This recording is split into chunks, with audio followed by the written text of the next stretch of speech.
It's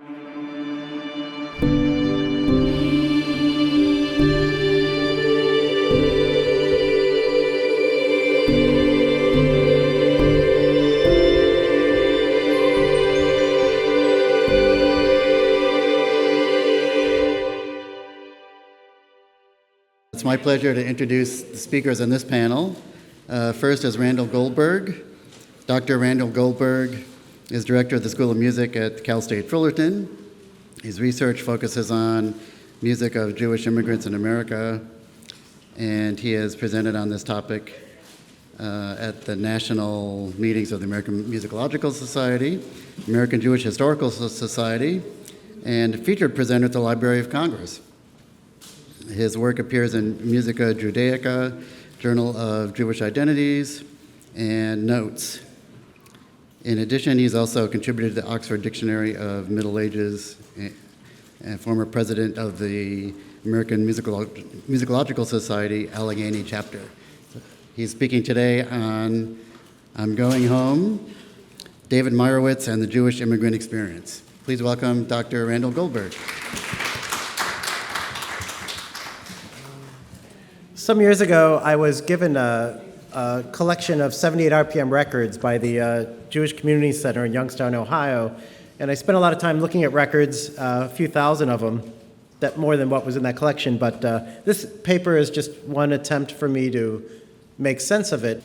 I was just minding my own business at the JCC, and the director there was like, "You like music, why don't you take all these records home?" And I'm like, okay, I'll be the chump to do it. But it was a nice collection of records. Ended up looking at a few thousand more, and this is one of the papers I wrote just to try to make sense of the records. So, this paper, I refer to things in the Yiddish theater and other things, and things you all know a lot more about than me, so I'm glad to hear any comments you have. In the monograph, Tenement Songs, Mark Slobin argues that popular culture in the early 20th century played a significant role in giving Jews, quote, a sense of identity, both in terms of where they came from and where they were headed, end quote. Slobin's book draws on common themes in Jewish popular songs published during the peak years of immigration. For example, nostalgia for an idealized shtetl, the lure of assimilation, and most important for this paper, the hope for a Jewish homeland. We can expand on Slobin's thesis by studying the many recordings of these songs that appeared on 78 RPM records throughout the first half of the 20th century. Jews sang or heard these songs as they navigated their new country, left the tenements and the Landsmannschaften, replaced Yiddish with English, and purchased better stereo equipment. In this presentation, I will discuss several recordings of David Meyerowitz's Ich fahre heim, or I'm Going Home, released between 1926 and 1950, which accompanied Jews as they negotiated their place in America, worried about the rise of Nazism, and rejoiced in the creation of Israel. In its first decades, the American recording industry was not focused on disseminating great masterpieces of foreign popular music. Indeed, most labels produced ethnic records to build audiences for their mainstream stars. This was good business practice, because in the 1920s, ethnic records usually cost 65 to 85 cents for a double-sided 10-inch disc. A single-sided 12-inch disc of opera or chamber music could be priced as high as $3, depending on the number of stars on the record.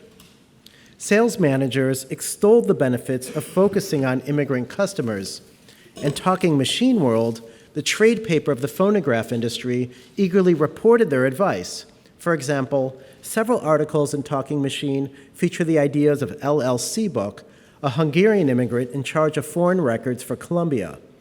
In an October 1920 issue, he notes the ease of selling to immigrants. Quote, "I wonder if dealers realize how much easier it is to satisfy a foreigner than a native American.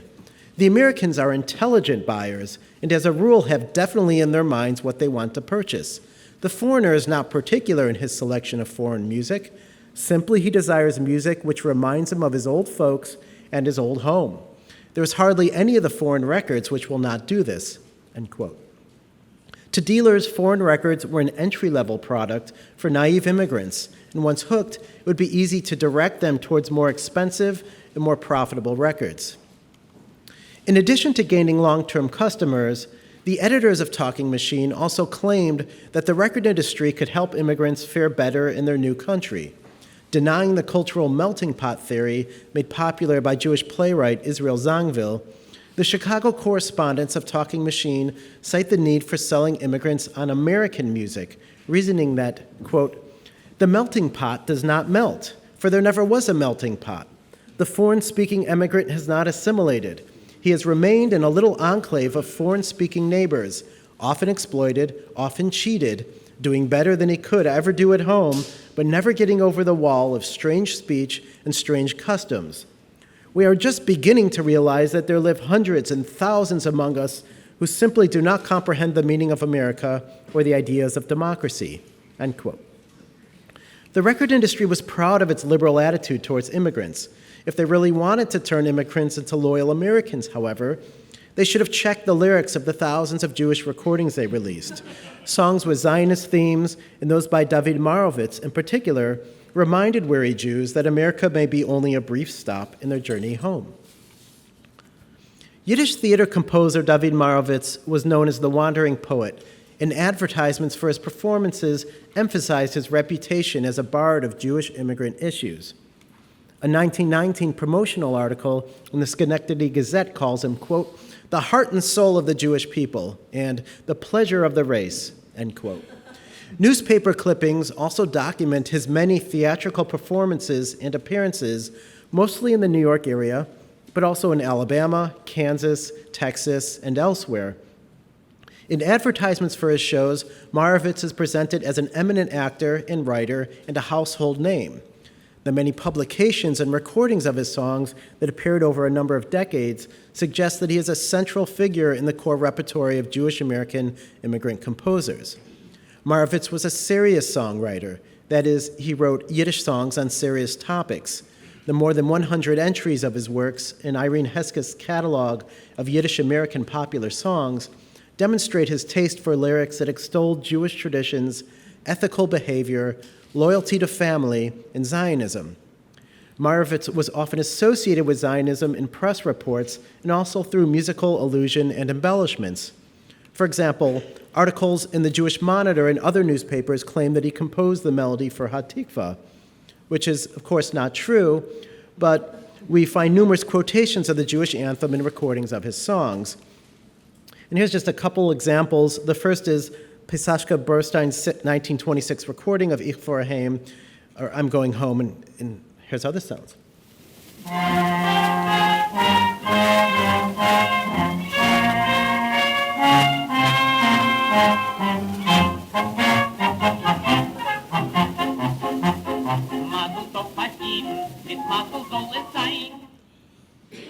And now here, this is Vavel Rothstein's recording of Israel Come Home from around 1947.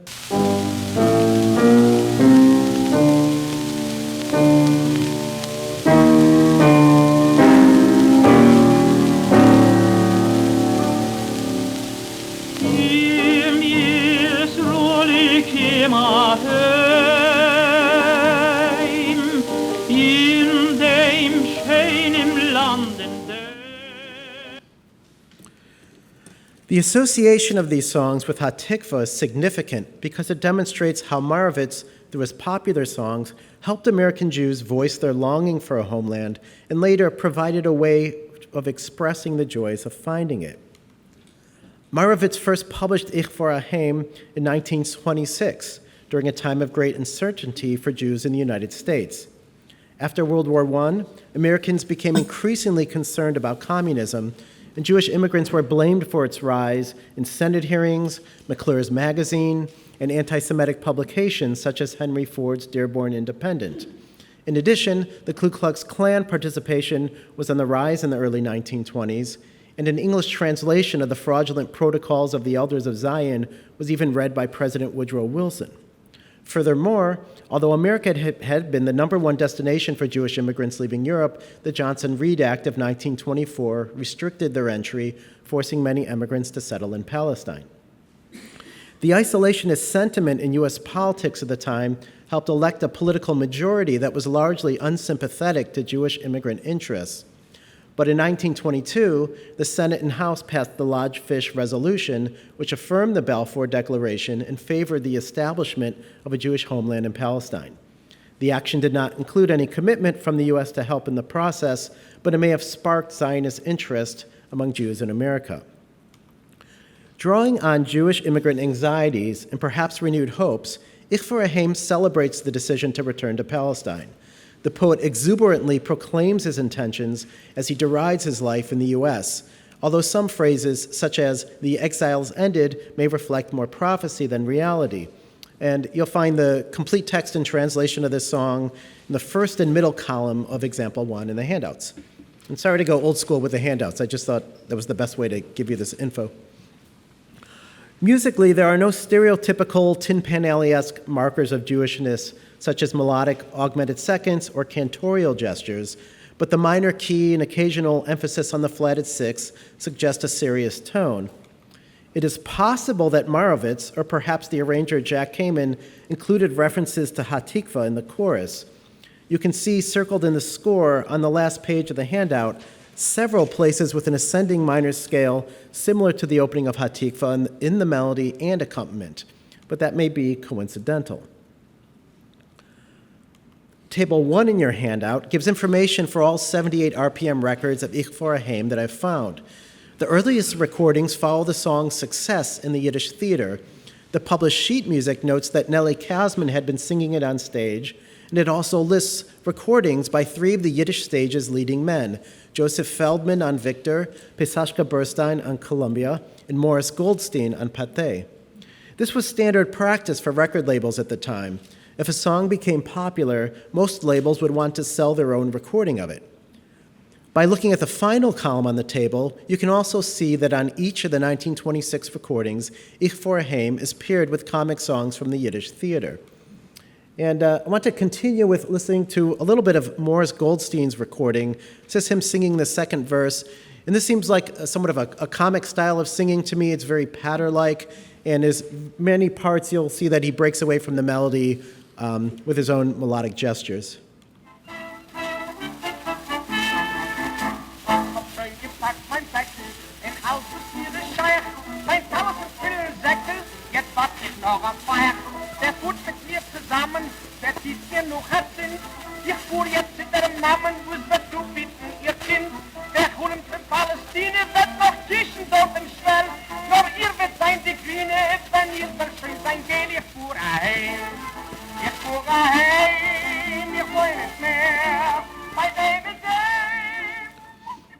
It is difficult to assess the desired tone of the song on these early recordings. Goldstein's performance is rather comic, while Burstein's version, which I played earlier, with its many references to Hatikva and faithful presentation of the melody, is more dramatic. I don't know of any extant copies of Joseph Feldman's recording. Perhaps his could break a tie. The number of recordings released in 1926, however, tells us for certain that there was a strong demand for this song. In the book Recorded Music in American Life, William Holland Kenny gives several reasons for the steep decline in the production of foreign records in the United States after 1930. The aforementioned laws restricting immigration played a role, as did the Great Depression and a push by the federal government to Americanize immigrant groups. Table 1 shows that Ich for a Haim continued to be recorded in the 1930s, but exclusively in Europe.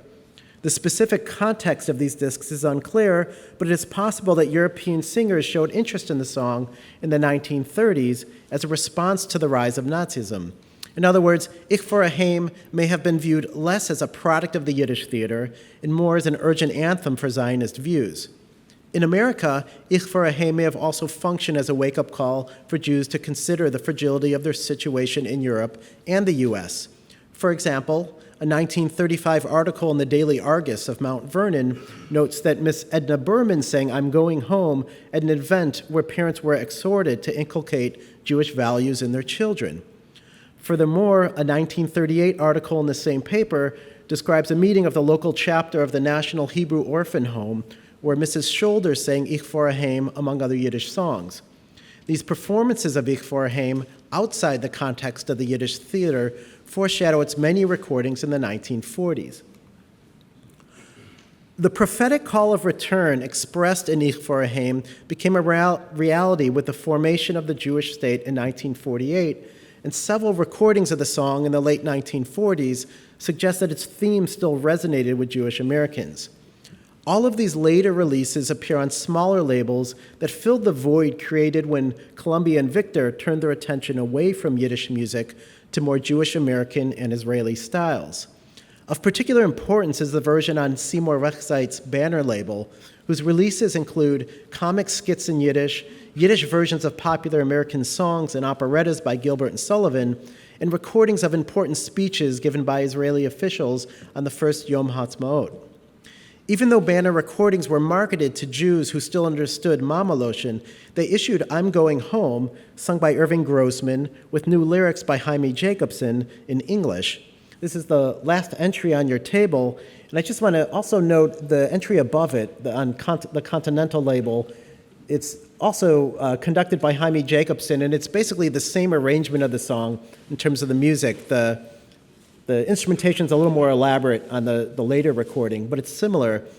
The Continental record is sung mostly in Yiddish, but there is some Yiddish, and all of that Yiddish on that record is used on the later record. So it seems like Jaime Jacobson was like working through a kind of progression of how to keep changing this song to suit his needs. Exact dates for Banner's discography are not available, but Grossman's recording was definitely produced during or after 1948. All references to Palestine have been replaced with Israel in the new text, and the song on the other side of the record, Sing Israel Sing, also celebrates the creation of a new state. Irving Grossman, who would later serve as president of the Hebrew Actors Union, often appeared at events to sell Israel bonds. His expanded biography in the online version of Zalman Zeibersweig's Lexicon of the Yiddish Theater, whether it's objective or not, notes that he performed Sing Israel Sing to appeal to donors, and it is possible that he sang I'm Going Home as well. The New English text carries the same sentiment as Meyerowith's original, but the song's protagonist has changed. That is, the new version describes an assimilated Jew who has made his place in America and broken with tradition. In the second stanza, for example, Merowitz's Jew merely has to pack up his bundle, which contains only his tallis and tefillin, but Jacobson's traveler has to clean up his estate, pack his car in a crate, and throw his duds in valises.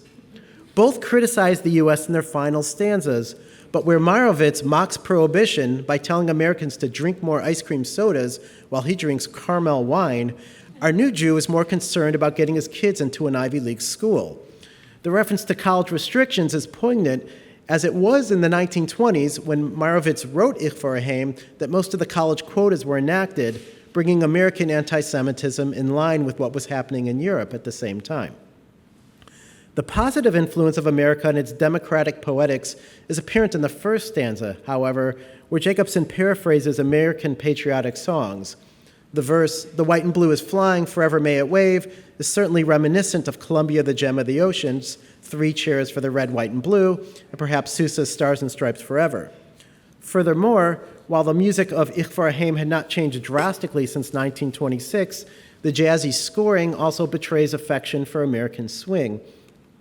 I'm going to play a big chunk of Irving Grossman's recording. We'll hear the end of a refrain, then this entire last verse, and then the finale in which you will hear that at least one of those possibly coincidental references to Hatikva was not thought of them as being coincidental. So here's Irving Grossman singing the new version from about 1948. We beg survival to kiss that Mother Earth. I'm going home. I'm flying home, and when I land at the airdrome, I'll pinch myself a few times until I will believe that Jews are having new time right here in Tel Aviv. I'm going home to my old home. So farewell, let me yell, long live New Israel. Wish me luck, I'm going home. No phony liberalism with plenty breathing space. No anti-Semitism, no color, creed, or race. My sons can gain their knowledge at any school they please. No quotas in a college, no limit on degrees. No neighborhoods restricted, no insults, no abuse. 'cause tolerance has licked this for Gentiles and for Jews. I'm going home. I'm going home to my own land, no more to roam. I know that I'll be joined by at least 1 million more. Israel, we're coming. Open up your door. I'm going home to my own home. So goodbye, you and I will meet there by and by. Wish me luck, I'm going home. Back to my old home. Unlike the 1920s record executives who were not too concerned about Ich Haim's message, later performers and producers understood that the song resonated with the Jewish immigrant experience, and with a new text directed at a contemporary audience, I'm Going Home could be an effective and persuasive tool for rallying support for Israel. It may be too dramatic to say that Ich Haim transcended its historical context. Moravitz composed it as a vehicle for stars of the Yiddish theater, and in the 1940s, though its message had changed slightly, it was still being sung by stars of the Yiddish theater for audiences who may have known its earlier roots. Ich Haim is just one example of a Jewish popular song whose history can be traced partly through its many recordings to document the changing tastes and values of Jews as they negotiated their relationship with America. Similar studies could be done on any other musical composition that remained in the core Jewish American repertory throughout the 20th century. Although the record companies thought that they were merely creating a market for their mainstream stars or an avenue to good citizenship, the recorded history of any popular Yiddish song, Hebrew cantillation, or wedding dance may shed light on the process of assimilation or provide echoes of resistance. Thank you.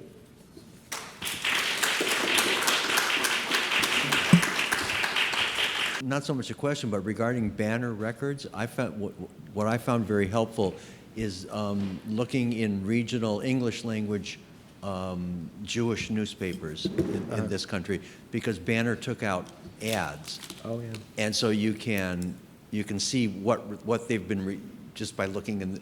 It's not definitive, but it's circumstantial. You know, if in 47 they weren't advertising this song, but in 48 they were, then you can infer that that was the year that they released it. Thank you. I mean, your methodology is great. To have this, variance, lining up variance is always a great mode of analysis. But I'm just wondering how many Yiddish songs have this depth of recording time, such a long period over which the same song is actually repeated. I mean, I know in the old days a song from 1896 might appear again in 1917 or whatever, but after a while, it's really remarkably, this song has legs in 1949 or something. Mm-hmm. I'm wondering if we had the nice synoptic table of all these recordings, maybe we could see how many of them have as many as 3 or 4 or half a dozen variants. I can't imagine there are that many Yiddish songs that have that many variants. Yeah, this one is special. I mean, I have a table of about 6,000 records, so I can see songs that have been recorded a lot, but it's nothing compared to a certain database at UCLA, which I look forward to using, that, as you know, has thousands and thousands of recordings. You're right. I mean, this song is easier because not only is it recorded a lot, but the recording fits new context in the way that, those top 10 Yiddish songs sometimes are always performed in a kind of similar way throughout the century. So I don't know how many pieces would work into this format, but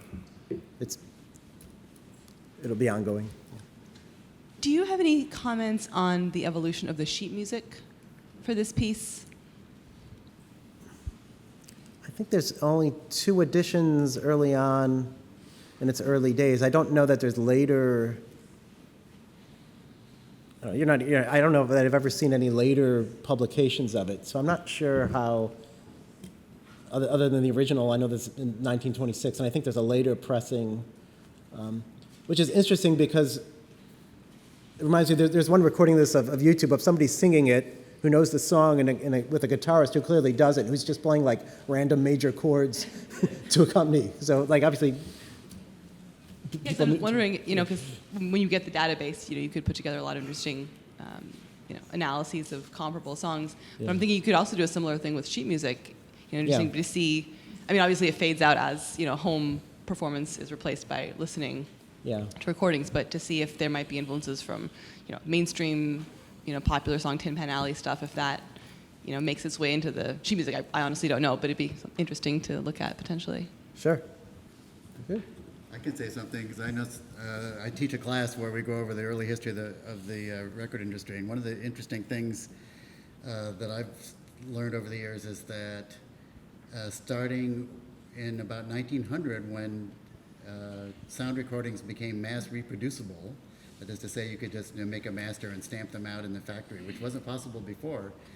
Singers would have to record the same thing over and over and over again. So some singers would record popular songs maybe 40,000 times, and each record was unique. But once recordings became mass reproducible, all of a sudden you need an inventory, right? You need to have stockpile the great stars or whatever. And a lot of the categories from vaudeville carried over into the early record industry. And so what was frequently recorded were music associated with various ethnic groups in America, but also around the world. I mean, the Victor Talking Machine Company got China, and I think it was EMI got India, and there was this massive search for all kinds of recordings because of this technological innovation. Thanks. Other questions or comments? All right, thank you, Randall. Thanks a lot.